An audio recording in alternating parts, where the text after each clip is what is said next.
मागे युवक उभे राहतात. युवा शक्तीला दुर्लक्षित करून चालणार नाही. ज्येष्ठ समाजसेवक अण्णा हजारे यांच्याकडून कॉक्रोच जनता पार्टीचं समर्थन. नीट पेपर फुटी प्रकरणी शुभम खैरनारला न्यायालयीन कोठडी. दिल्लीच्या विशेष सीबीआय कोर्टाचा निर्णय. पुण्यात मोठेगावकरची कोट्यवधींची मालमत्ता. वारजे भागात मोक्याच्या ठिकाणी 51 गुंठे जागा. सीबीआय आणि ईडी करणार चौकशी. तुम्ही एम्समध्ये लागणार. विद्यार्थ्यांवर पाणी शिंपडत मोठेगावकरचा दावा करत असल्याचा व्हिडिओ समोर. मनीषा हवालदारच्या पतीच्या मोबाईलमधील तो गॉड कोण? नीट पेपर फुटीच्या गॉडफादरचा तपास सुरू. मतीन पटेलला नाशिक गुन्हे शाखेची नोटीस. निदा खानला आश्रय दिल्याप्रकरणी नोटीस.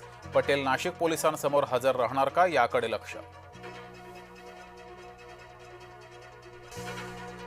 आमदार संजय गायकवाडांची चौकशी होणार. शिवाजी कोण होता पुस्तकाच्या प्रकाशकाला दिलेली धमकी होण्याची शक्यता. संभाजीनगरात शिवसेनेतला अंतर्गत कलह चव्हाट्यावर. निधी वाटपावरून सत्तारांची नाव न घेता शिरसाटांवर आगपाखड.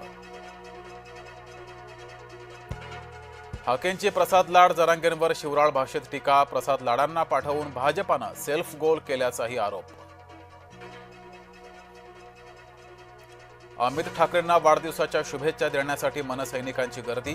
आदित्य ठाकरेंनीही दिल्या अमित ठाकरेंना वाढदिवसाच्या शुभेच्छा. महाराष्ट्रातील 5 खासदारांना संसदरत्न पुरस्कार. श्रीकांत शिंदे, नरेश म्हस्के यांना पुरस्कार जाहीर. हेमंत सावरा, स्मिता वाघ, मेधा कुलकर्णींनाही संसदरत्न पुरस्कार. देवगड हापूसच्या नावाखाली इतर आंब्यांची विक्री. ओसरगाव टोल नाक्याजवळ देवगडमधील आंबा उत्पादक आक्रमक. परराज्यातील आंबे फेकले. महामार्गावर स्टॉलही उधळले. विठ्ठल रुक्मिणी मंदिर रात्री 12 ते पहाटे 4 पर्यंत बंद राहील. भाविकांनी वेळेतच दर्शन रांगेत उभं राहावं. श्री विठ्ठल रुक्मिणी मंदिर प्रशासनाचे भाविकांना आवाहन.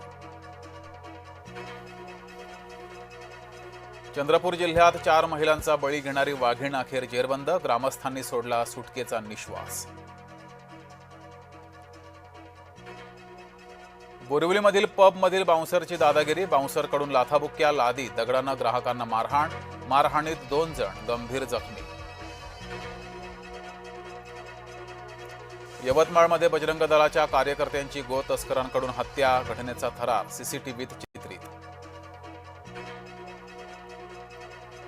इराण युद्धावर काही तासात खुश खबर अपेक्षित. अमेरिकेचे परराष्ट्र मंत्री मार्को रुबियो यांचं नवी दिल्लीमध्ये सूचक वक्तव्य.